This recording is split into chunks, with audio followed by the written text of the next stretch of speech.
Okay, I'll just show you how to pair a mobile to the Bluetooth audio system in this Nissan Navara.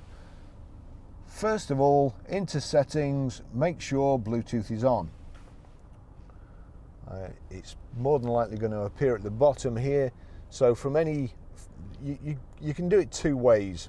I think that was the Audi hands-free that just showed up there. This one will be My Car. So you can either go into settings, I'll show you the hard way, settings, and to Bluetooth, and then just navigate to pair a device, or if we go back, click on telephone. Oh, there you go. Just click that in 1 second. So click on telephone. There is no Bluetooth phone currently paired with the system. Would you like to pair one now?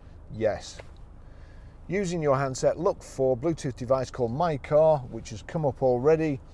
When requested by the handset, enter the pin 1234. So we'll click on that.